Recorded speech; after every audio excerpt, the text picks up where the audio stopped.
Relying on the best practice of just leaning on benefits is super lazy, but also super risky. Because to the point that Anthony made, your particular ideal customer might care a lot more about features, or they might not. They might care about benefits. It depends on who your ideal customer is. Hey everybody, welcome to the Forget the Funnel podcast. We're Gia and Claire, founders of Forget the Funnel, a product marketing and growth consultancy that helps SaaS businesses learn from their best customers, map and measure their experiences, and unlock their best levers for growth. If you're looking to help your team make smarter decisions, this show is for you. Hey everyone, welcome back to the Forget the Funnel podcast. Today we're picking on another best practice, and it's a classic you might have heard before, which is to sell benefits, not features. So for this one, we asked Anthony Pierri, co-founder and partner at Fletch PMM, to share what he thinks, and then Gia and I will share our take. So here's Anthony now. My name's Anthony Pierri. I'm a co-founder, partner at Fletch PMM. We're a product marketing consultancy. We primarily help early stage B2B SaaS companies figure out the best way to position their product, and then we help them translate that strategy into a clear, compelling, easy to digest homepage. One flawed best practice that we see people misapply all the time is that you should always lead with the benefit and not the feature. The two of these things are constantly pitted against each other, that you should not talk about features. Nobody cares about features. They just care about benefits. Depending on how you define the word benefit, it can lean less bad or more bad. Most people, when they're defining benefit, are actually talking about outcomes. And a lot of times in B2B, they're talking about business outcomes. So what ends up happening is that every company that is quote unquote leading with the benefit is actually leading with outcomes that a business leader would care about. So you things like save time, reduce risk, increase revenue. And what ends up happening is they destroy all of their differentiation in the process. And most of the time, this is caused by a lot of different reasons, but a lot of the times it's because companies, startups especially, they're thinking about who signs the check, not who starts the sales process. So what ends up happening is they write the page for the person that they think is going to kill the deal at the end, the CFO, some sort of business leader. So they say, well, what does the CFO care about? What's the benefit they would care about? And so they start writing things like increase revenue, reduce risk, all those high-level benefits. When in reality, the executive, the C-suite, all those people, they are not going to be reading the homepage in the first place. They're going to be at the end brought in by some lower level stakeholder who really cares about it. And they're going to have to make a business case to get that executive to care. And that's when outcomes and things like that come into play. The homepage is not the place to make that case. So I think the reason that so many people will lead with benefits over features, it's because it's people who are not deep in the marketing world, especially in early stage. You have founders who are not marketers by trade. I think there's some stats where it's like a tiny percentage, like single-digit percentage of founders are marketers, and a single-digit percentage are VCs. So the whole ecosystem is missing the marketer. You often say, when do we hire our first marketer? That's a very common B2B statement. The fact that nobody really is deep industry marketing expertise from the beginning, I think causes a lot of this stuff. So I've used this analogy before, but if you've ever seen the movie Happy Gilmore, he has the one piece of advice and he says, it's all in the hips. And it's like, if that was the only advice that you knew about how to play golf, it's all in the hips. Like, I don't play golf at all. And if I went to the golf course and I think that it's just the hips, I'm going to be swinging my hips all over the place and it's really going to fall flat and I'm going to look like a fool. The only piece of advice that a lot of these people have is, oh no, I remember I saw a LinkedIn post. I see LinkedIn posts every day. Don't sell the feature. Nobody cares about features. They care about benefits. And where that can go right is if the benefit, if they're, like, in my opinion, misusing benefit. Like, to me, when they talked about the famous Apple example, 1,000 songs in your pocket, to me, that's a product capability, right? You can add a verb, carry 1,000. And it's explaining, if you think of the caption, if the caption is the picture of the storage amount, right? Like I can't remember how many gigabytes the first iPod was, like 5 gigabytes or whatever. And I said, well, what's the capability I can do with that? Well, you can carry 1,000 songs in your pocket. That to me is the product capability. So if people are saying benefit in that sense, I think it's fine. Lead with the benefit as much as you want, because you're effectively talking about what the product does.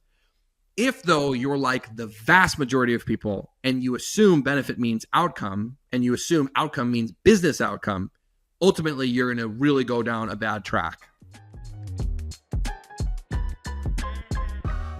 In general, instead of leading with these vague business outcomes, knowing that people, when they read homepages, they're often scanning. So they're jumping from headline to headline. So when they just scan outcomes, there's a company called Walnut on their page. If you gray out the subtext, knowing that most people won't read it, and you just read the headlines, it's like sell more, sell faster, sell better or something. And it doesn't tell you anything. So the thing to lead with is what we would call the product capability. What can I actually do with the thing? And ideally, you have a pretty interesting take on whatever the use case is, where the capabilities themselves will highlight why you would care about them. So there was a big product launch recently from Adam Robinson, RB2B. They led with the product capability, and it literally just said, identify anonymous website visitors and send their LinkedIn profiles to Slack. That was the headline. They didn't have to explain why you would want that. What's the benefit, right? What's the outcome of doing that? And it was like an insanely fast viral spread. They're already doing over 1 million ARR. People were all over it because the capability itself, which is attached to that feature, right? To me, if I think about the two, imagine like an image is the feature, right? A picture of what am I looking at on the product. The capability is just like the caption. What does this feature do? It's explaining what you would do with it, right? So if you think about it that way, leading with the capability is almost always the better option, and making everything clearer, easier to understand, more scannable, and getting people to say, oh, wow, that's really interesting. And there's going to be people who don't care about your capabilities, and those people are probably not your best fit customers, because if they don't actually care about getting anonymous website visitors, their profiles, their LinkedIn profiles sent to your Slack, it's likely not going to convince them if you say increase revenue with our B2B, right? They're not going to care, because once they finally realize what is this thing and they see those capabilities, if they're not impressed, it won't have mattered what you said before. So if you're interested in learning kind of more about our takes, I would say the easiest thing to do would be follow me on LinkedIn, or even send me a direct connect request. I connect with basically everyone. I'll probably shoot you a DM. Don't accuse me of being a bot. I don't use bots. I am on this platform all day, and it is kind of upsetting when people are like, how you couldn't have responded that fast. I'm like, I literally am just on LinkedIn all day. So that's why. Follow my partner, Rob Kaminsky. We both post content about positioning, messaging, homepages, and stuff, usually multiple times per week. And if you wanted to work with us on our homepage, on your homepage, trying to figure out your positioning, or if you feel like you're struggling with any of those things, right? I don't know who to target. I have multiple different stakeholders, different departments, different use cases I could focus on. Do I need to focus on a use case? Lots of product categories. I don't know what to put myself in. Do I have to pick one? All these types of things that make it hard to position, especially as an early stage B2B company. Just hop on our website. We have everything listed, our pricing, our process, our models, all that stuff is all just, you can check it out and even read our homepage. And it's kind of if you can't figure out what we do on our homepage, then don't work with us, right? Because that's basically what we're saying, is we're gonna make it very clear. So read our page, see if you can figure it out. It should be pretty clear. And yeah, looking forward to connecting with whoever. Okay, that was awesome. So glad to hear from Anthony on that. I think it's awesome, and I think he's right in a lot of ways. And there's some things that I think are worth digging into. So right off the bat, I guess we sort of start at the top. This idea of selling benefits versus features, like what does that mean, Claire? Tell us what that means. I do think it's a good place to start, because Anthony even calls out the fact that when people say benefits, we might even mean different things. Bob Mestick just refers to this as like a dictionary problem or a thesaurus problem. We may be using the same word, but have a different definition of what it is. So to me, selling the benefits, and I think we should come back to what Anthony mentioned about, benefits as outcomes or otherwise. When I think of selling benefits, I think of selling, there's that super cheesy, we've used it a million times, like the Mario, like level up visual analogy. I think it was originally User Pilot came up with that, and it was the Super Mario jumping on the flower and then turning into, or sorry, not Super Mario, but like a Mario brother jumping on the flower, turning into Super Mario. Yes, yes. So it's selling like, what does your product help the person do versus selling the product itself. That's like that visual is the best definition for selling benefits that I can think of. So I would love for you to, yeah, let's pull these apart. Again, Anthony mentioned some people are talking about selling, focusing on outcomes. I would love your take on like benefit versus value versus et cetera. Yeah. The benefits versus outcomes is really interesting because I think Anthony is 100% right. I think that focusing on the outcome can lead to undifferentiated messaging. Not to say that the desired outcome shouldn't be a part of your messaging strategy, but should it be like the messaging strategy?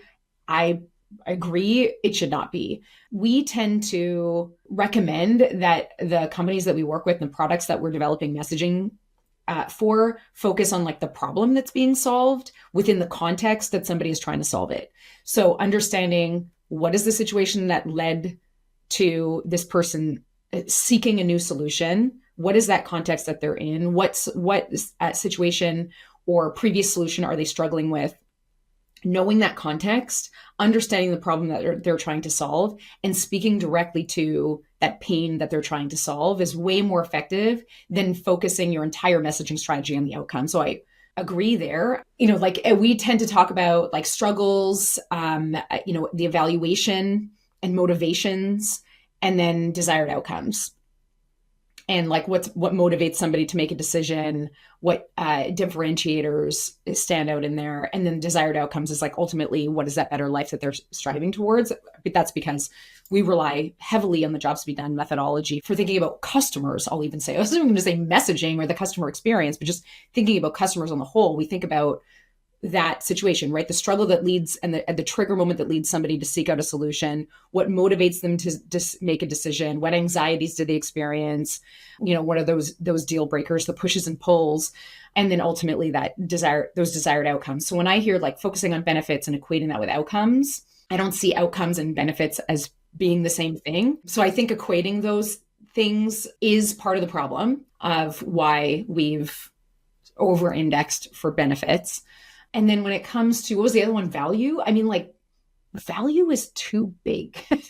Of course we're selling value, but that value might be that you're helping somebody out of a painful situation or like a sucky situation, or it might be that you're providing them with exactly the capabilities that they've been looking for and haven't been able to find yet. Or it might be that you're providing them with the ability to look like a superstar to their stakeholder, or like there's a lot of ways to deliver value. So I don't like using the word value because it's too broad and means way too many things.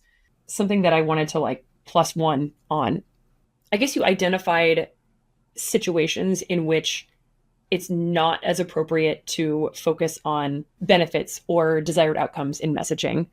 And something that came to mind for me while you were speaking was to get really crystal clear about what this can look like in the market. Like the more saturated a category is, I think the more focus on features or product attributes becomes useful. I think it was when we were trying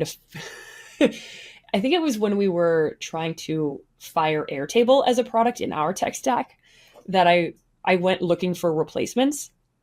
And since Airtable, there have been many, many similar, like database but no code types of solutions that have sprung up on the market. And I had like 5 different tabs open with 5 different Airtable competitors. And it was so difficult to really tell, like, are these actually different? Are they the same product with a different skin? Like, anyway, all that said, focusing on the features that differentiate you becomes more important the more saturated your category is, or the more sophisticated your buyer is. So in that case, Claire, you were seeking out a tool that you needed to know all the capabilities of because you literally needed to use the damn thing, right? You needed to make sure that you were going to be able to take a precise action and replace a precise set of capabilities that was going to be going away or that you were no longer happy with. So your buyer is thinking in terms of very specific capabilities, but we cannot just blanket that capabilities is the only messaging in which that would make sense. So for Airtable, as an example, if you were the functional user within a larger organization, you might need messaging that's more focused on capabilities and features early in your solution seeking mode. But at some point, the messaging that is going to be most effective for getting buy-in with your stakeholders might be something completely different, and might be either a different set of capabilities, or maybe at that point it is a set of benefits, or some sort of like, just a all I'm trying to say at the end of the day is that we don't have one messaging strategy, right? There isn't one right messaging strategy, especially in B2B, given that in B2B environments, typically there is more than one, like, quote unquote buyer involved. And each of those buyers may need a slightly different messaging strategy at a slightly different point in the relationship that company has with your solution. Ultimately, what I'm trying to say is, like, depending on who you're targeting at what point in the customer journey, your messaging will change. And for some people, in some situations or milestones in your relationship with that company, the messaging can shift. It might shift from one set of features to a different set of features. It might or like, functional type of benefits or more feature focused messaging to other, a different set of features, or it might switch from functional benefits to emotional benefits, or it might switch from features to benefits, or the other way around, depending on who is that initial person who's tasked with solving this problem, seeking out a solution, putting together a short list of options, evaluating those options, ultimately floating you up the food chain to whoever else needs to be involved, maybe a technical buyer, maybe an economic buyer, maybe other functional users. That the messaging strategy in each of those situations is different. So we can't say that, like, this product for this, one, monolithic customer needs this type of messaging, because that's not the reality of B2B. It's way more complicated than that. I'm going back to that because it sounds complex, but it's actually quite simple if you can understand the customer experience, that sort of journey, so to speak, or going back to the job to be done. If you can understand the job to be done of that initial person, and then figure out and understand the relationship they have with others inside of their org and how they're involved in the buying process. And then you map that end-to-end experience and you identify the different milestones in which you need to deliver value, right? They need to experience value in order to make a decision to help them to the next milestone and the next and the next. Then it is way easier to make decisions about your messaging strategy and whether to lean into features or into benefits. But until you actually understand that initial person and everybody else that's involved and those milestones, you're guessing. So when we were preparing for this episode, you mentioned an anecdote of the pre-research Gia days, attempting to DIY this, right? Attempting to figure out for yourself as someone leading marketing, like, what are the benefits we deliver? Like, so talk me, or, what's the value that this product drives? So talk me through that. Yeah, I'm not sure where the idea for this came from. Because I don't, like, even though I don't think it's the right way to do it, I don't inherently think that the exercise is a bad exercise to run through, because I think it was helpful. But picture in your mind's eye a spreadsheet, like a Google sheet, where the first column is a really long list of features. Just like face value features. And in some cases, once you've like just done like a bit of a brain dump on all of the features and all of the capabilities, I mean, we're going to get into like a dictionary mode here when we talk about the difference between capabilities and features, because there is a difference between those two. But just put features in your mind's eye for this. A big long list of all of the features that your product offers. Generally, I tend to use the term like feature families, because those features will group in some way, right? There's features that naturally go together versus features that have nothing to do with each other. So in general, there's like, feature families and then a list of features within those. And then the next column over is functional benefits. And the next column over from that is emotional benefits.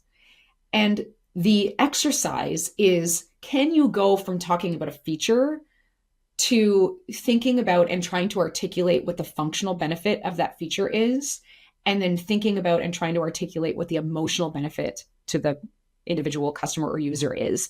And it's a useful exercise, but what I now know is that I was doing the entire exercise backwards. I was trying to inject, first of all, what I believed the functional benefits were and what I believed the emotional benefits were. And I went from features to value instead of going from value and mapping it back to features. And so I've just teed you up perfectly, Claire, to talk about what our process for this looks like. Again, because this was like pre-research Gia, like, yes, I did I ran the surveys, even like false surveys, and I did those things. But of course, there was a lot of like bandwagoning. And so the customer research that we didn't ultimately end up giving me the answers I needed for messaging. But now, with our, I don't want to say with our new way of doing research, we've been doing this for years, but with this method of research, how do we go about it the right way now? And the way that we would recommend that folks listening to this who are stuck in this like features versus benefits, like not sure which one to lean into, what should they be doing? What's the approach that they should take? Obviously, as we have talked about, many times, our process begins with running jobs to be done interviews with a company's, segment of ideal customers. And we think about the middle of a customer job statement. So the job statement being, when particular problem arises, help me or give me the product attributes that somebody is looking for, the solution attributes. Give me a particular way of solving this problem so that I can desired outcome. When we are running interviews, there's always a part of the interview where we ask, so you got into the product, you're trying it out, you're, going through the demo process, yada, yada, yada. What happened? When was the moment that you knew that this was the right solution for you? And you could call off the search. The patterns across interviews in response to that question begin to form the middle of that job statement. And from there, we pull apart what are the major, we call them value themes, made up that word. What are the major value themes that fit in the middle of that statement? But from there, once we know the major themes of what customers value in a solution, we can start bucketing features in only the most appropriate features right underneath each of those themes. So you essentially end up with, number one, a lot more clarity in what value to even be describing. You don't have to use your own internal guessing biases. And you end up with a much shorter, versus your enormous brain dump Google sheet, you end up with a much more concise priority features list. So you end up knowing actually what to talk about in a much more useful, differentiating way. I have a couple of tabs open on my computer, and I'm trying to remind myself of some job statements from recent workshops and sprints that we've run with the teams that we've worked with. And I'm reminded that it's not always like a complete straight line from that question to those value themes, but they're the guardrails. And sometimes we lean into the answer to that question, where it was what was that moment? Sometimes we lean into what was it that convinced you, right? What was what stood out to you about our offering? So sometimes patterns that emerge in the answer to that question. And sometimes it's an interview. So is every single question asked in exactly the same way in every single conversation? Of course not. No, absolutely not. But we are looking for these general themes. So I have a couple of I have 2 job statements open in front of me only because these 2 tabs happen to be open on my computer right now. But one is, and I won't name the company, but when I'm manually verifying SMS and emails through a UI and it's taking too much time. So that's the when situation, that's the context.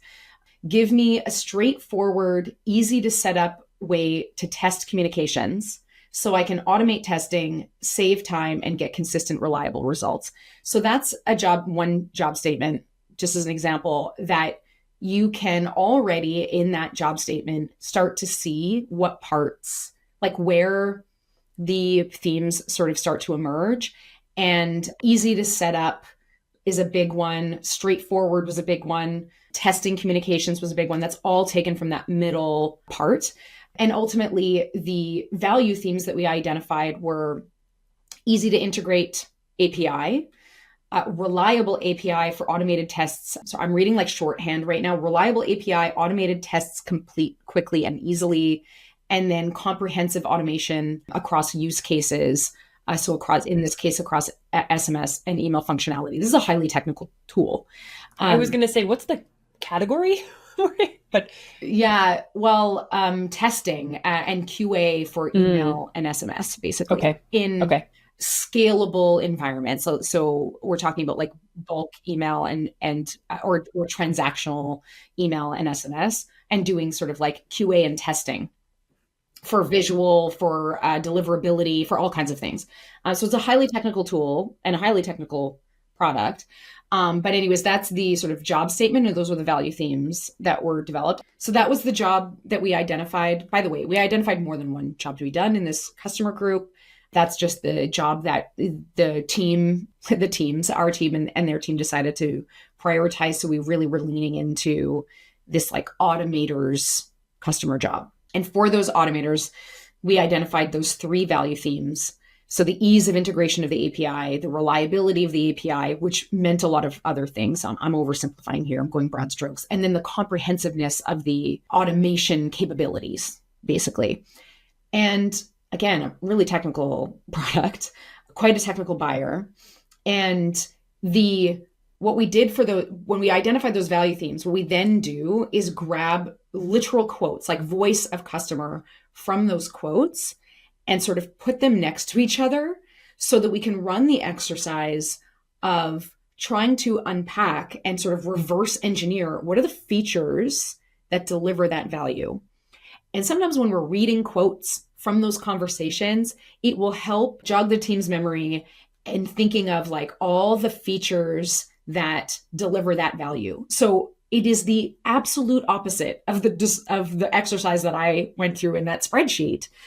It starts with like the patterns that emerge and then maps to all the way over to like, okay, what specific features? And this exercise, every time we run it, is like such a mental shift for the team that the room, so to speak, starts like firing up, because they all start to realize, oh, this is how we should be thinking about our feature families, to bring that term back in. This is how we should be thinking about, grouping our features together. The product, anybody who's on the product team that's in the room for this conversation starts to think of all these other features they've got on their backlog that fit into these.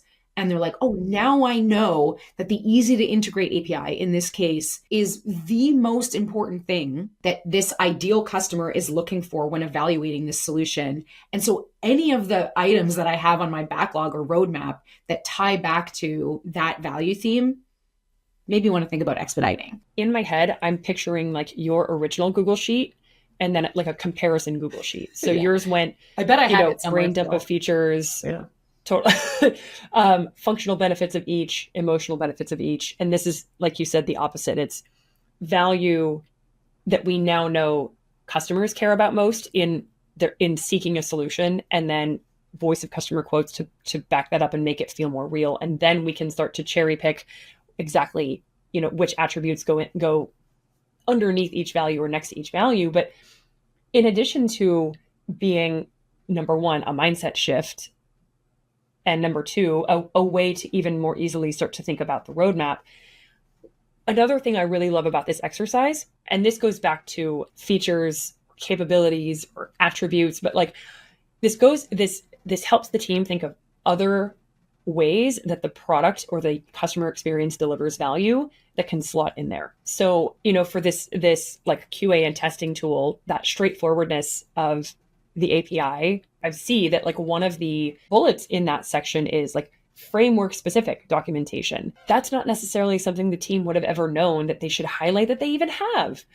But to say we have documentation for whatever framework you're using, like is actually, I would assume, a pretty compelling competitive differentiator. Totally. You would never normally put like documentation on a feature list even, right? But it was a major, major draw and a major reason for their customers, their ideal customers choosing them. But again, it's not something that you would normally put on a feature list at all. The other thing that I want to highlight here to even sort of bring it home is that the other thing that this exercise does is thinks about it helps you think about the hierarchy of those value themes. It maps it specifically to voice of customer and gives you basically the, not to use roadmap, but roadmap for your messaging because you've got that voice of customer. So how does that customer describe that value? What are the words that they use? Do they talk about the capabilities? Do they talk about the features? Is there a specific aspect of one feature that everybody mentioned or that many people mentioned? If so, talk about that tiny little micro, like take those words and put them in your messaging. Take those words. That's exactly right.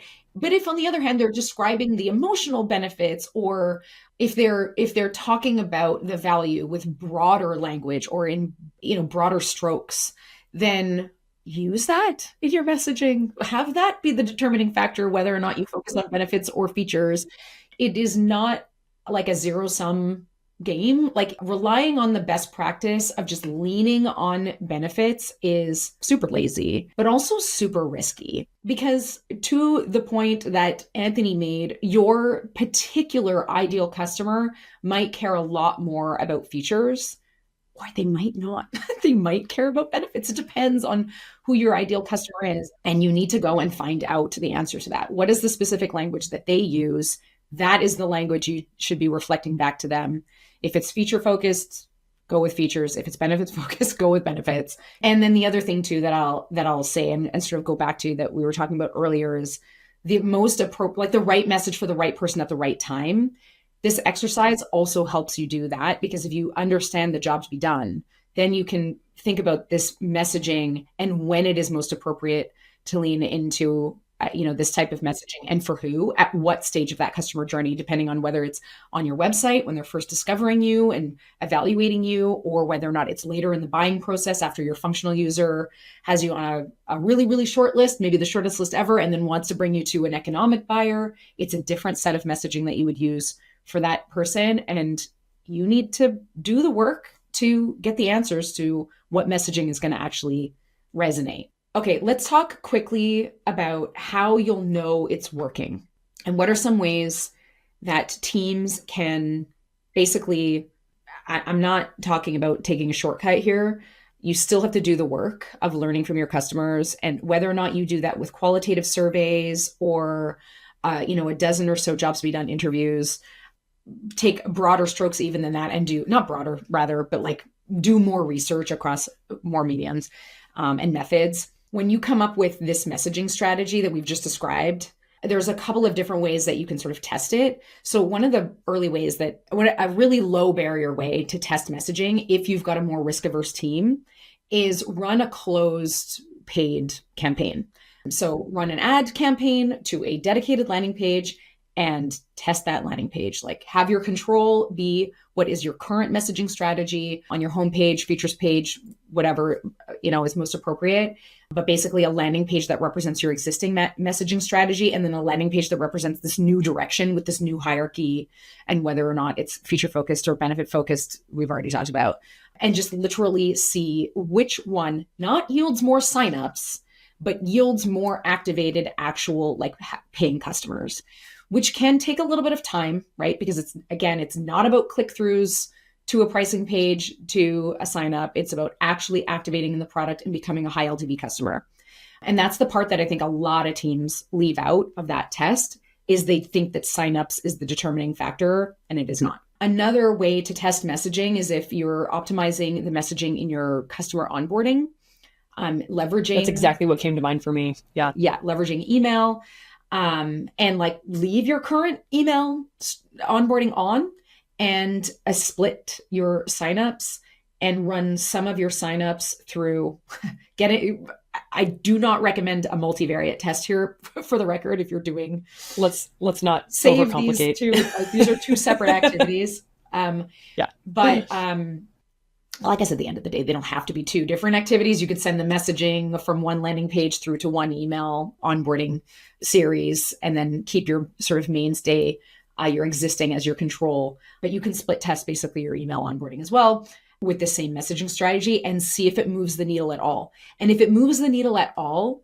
then what I would say the next step is then start updating your actual product. Like your in-app experience should then start to get optimized in this way. And maybe you change some of the micro copy, maybe you change an in-app, onboarding flow of some method, whatever your favorite one is, like tooltips or a product tour or a checklist, or there's so many ways to do it.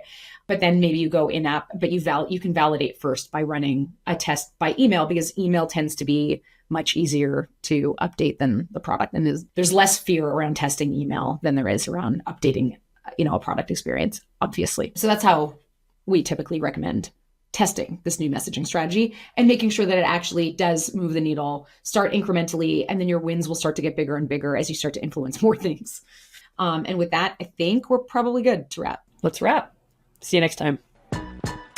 And that's it for this episode of the Forget the Funnel podcast. Thanks for tuning in. If you have any questions about the topics we covered, don't hesitate to contact Gia or myself on LinkedIn. And you can also visit our website at forgetthefunnel.com. This is still a new podcast for us, so ratings, reviews, and subscriptions in your podcast platform of choice make a huge difference. See you next time.